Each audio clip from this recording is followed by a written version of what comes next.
मैं सनी आप सभी का स्वागत करता हूं आपके अपने चैनल इलेक्ट्रिकल रिसर्च एकेडमी के ऑनलाइन पोर्टल पे। ठीक है, तो एक इम्पॉर्टेंट है नोटिस या फिर सूचना कह लो जो भी है, या फिर तरीके से कॉक एनालिसिस है, एनालिसिस ही बोलो तो सही, ज़्यादा सही रहेगा। एक पेपर हुआ था DSD+B की तरफ से।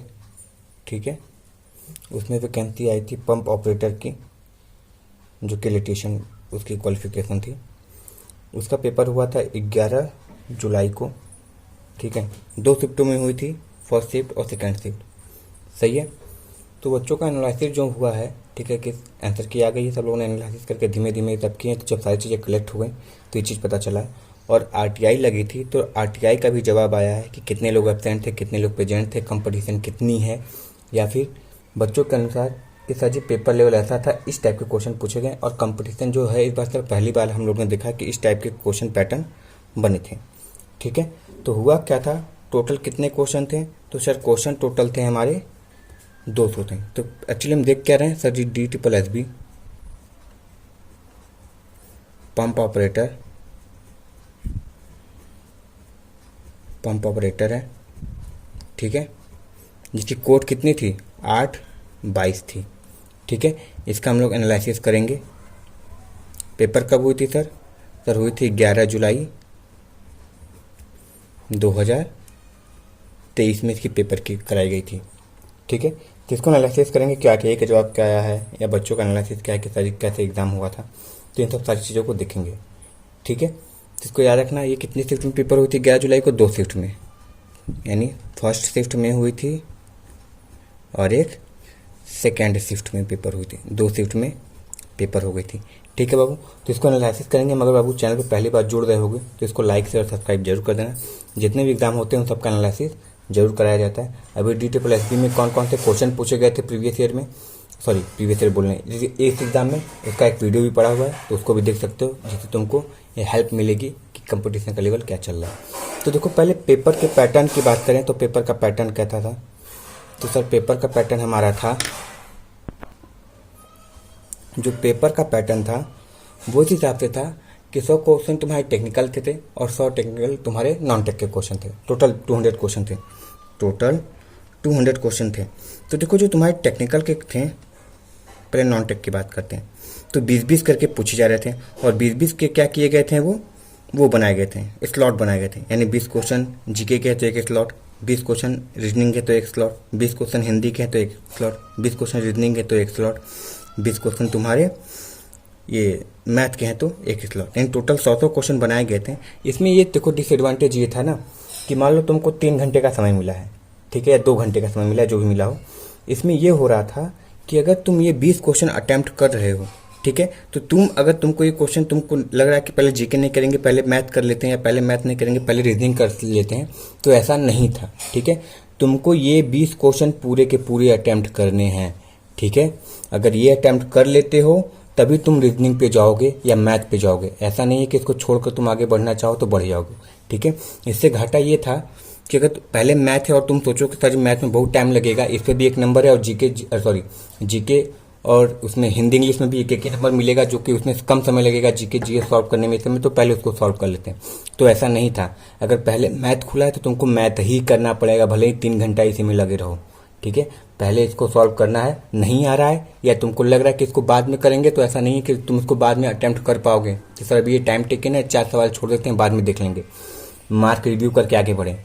तुमको सॉल्व करना है तो अभी करो, छोड़ना चाहते हो छोड़ के आगे बढ़ जाओ, कोई दिक्कत नहीं।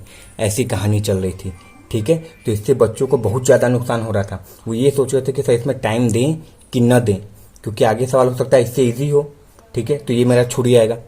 ठीक है, तो इसीलिए क्या था कि इसमें ये प्रॉब्लम हो रही थी कि जब तुम एक सवाल पूरे कम अटेम्प्ट कर लोगे, चाहे जितना क्वेश्चन अटेम्प्ट करना है कर लो, फिर तुम इस पे कूदोगे। और यही अगर इसके बाद जस्ट ये है तो इसी पे कूदोगे, ये नहीं कि इसके बाद अच्छा इसको सॉल्व कर लेते तो इस पे कूदा जाएगा, नहीं। अगर आयोग ये वाला सेशन लगाया हुआ तो तुमको यही दिखेगा, फिर इसको सॉल्व करोगे, फिर आगे बढ़ोगे। तो इसमें ये प्रॉब्लम हो रही थी। अच्छा, ये तो नॉन टेक की प्रॉब्लम थी। टेक्निकल में भी यही प्रॉब्लम था। अच्छा, जब टेक्निकल 100 क्वेश्चन का है तो इसको एक ही स्लॉट बनाना चाहिए था, एक ही स्लॉट बनाना चाहिए था, तो उसने ऐसा भी नहीं किया था। इसको भी 20-20 के स्लॉट में 5 स्लॉट बांटे थे, 2 3 4 5 5 स्लॉट यानी टोटल 100 क्वेश्चन इसमें भी किए थे, तो इसमें भी 20-20 का स्लॉट बांटेगा। फिर इसमें वही कहानी कि अगर ये सॉल्व कर ले रहे हो तभी तुमको आगे बढ़ना है। ये नहीं कि अगर इसमें पहले स्लॉट में ज़्यादा न्यूमेरिकल है तो सर पहले थ्योरी वाला हो सकता है, इसमें थ्योरी तो पहले इसको सॉल्व कर लें। इसको सॉल्व करो, ये सॉल्व करने के बाद तुमको छोड़ना है छोड़ो, सॉल्व करना है सॉल्व करो, भले ही 3 घंटा इसी में लगा दो। इसको सॉल्व कर लोगे तभी आगे जाओगे, ठीक है। नहीं करोगे, अगर इस पर तुम कूद गए सारा सबमिट करने के बाद, और एक बार अगर इसको सबमिट कर दे रहे हो तो फिर दोबारा ये वापस नहीं आएगा, फिर तुमको केवल जो दिख रहा है लाइव में वही रहेगा, ठीक है। तो ये डिसएडवांटेज थी जो बच्चों को बहुत ज़्यादा परेशान की, और ये कट ऑफ डिसाइड भी करेगा, तुम याद रखना, ठीक है। यही पैटर्न जो पेपर का है तुमको कट ऑफ डिसाइड भी करेगा, ठीक है। तो ये सब सारी कहानी थी परीक्षा पैटर्न की जो बच्चों ने फीडबैक दिया था, ठीक है। अब देखो जीएसटी आरटीआई लगा था, तो आरटीआई का कुछ जवाब आया है, जिसको देखते हैं कि आरटीआई के जवाब में क्या क्या चीज़ें लिखी गई थी। तो हमको पता था कि सर ये जो पेपर हुआ था 11 जुलाई को 2 शिफ्ट में हुआ था, ठीक है।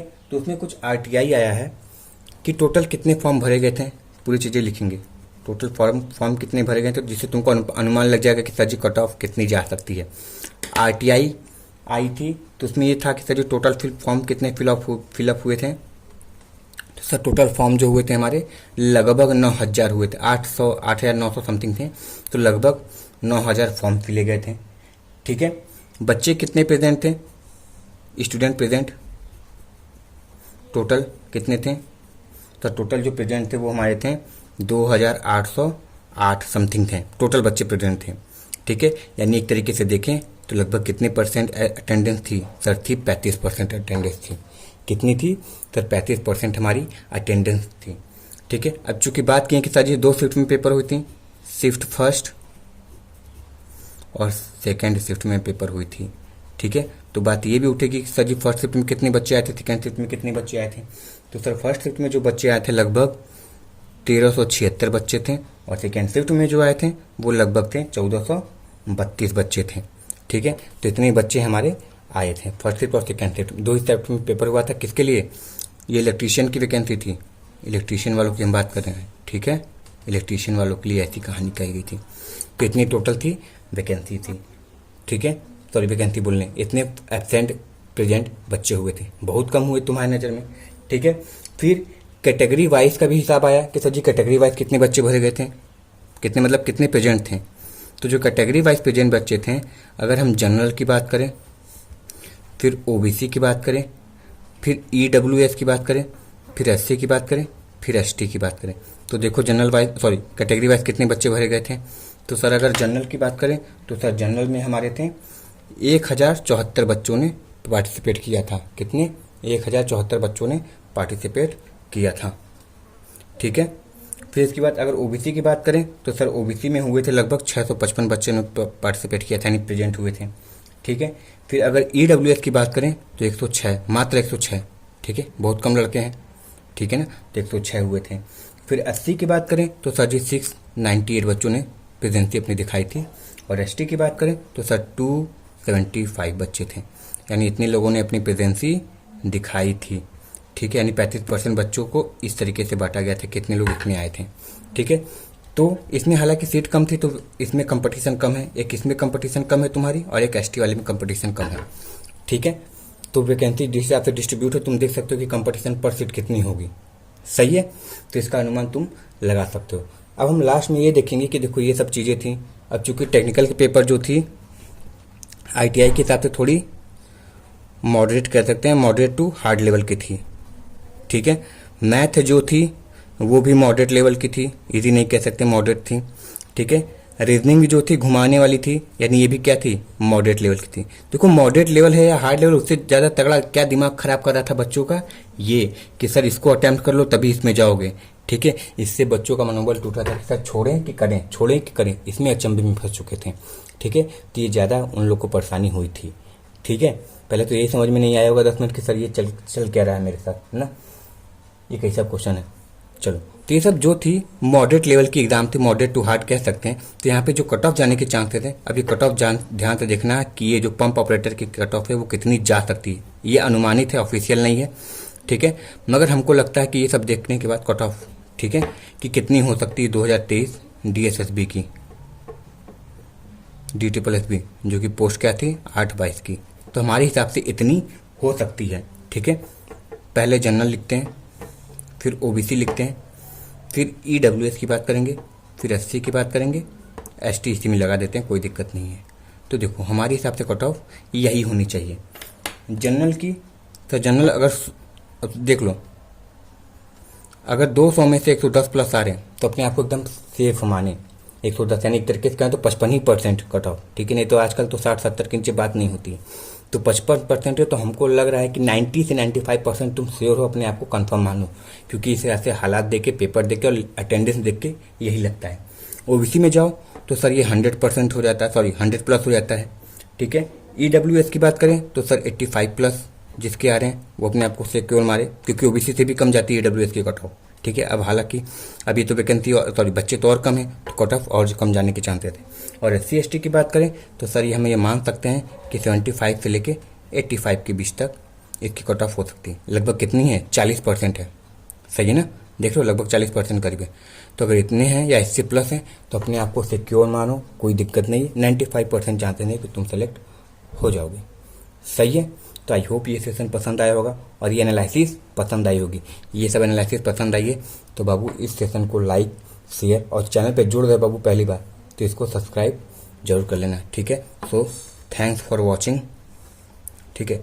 इसको वीडियो को लाइक कर देना, शेयर कर देना और चैनल पे पहली बार हो गए तो सब्सक्राइब जरूर कर देना।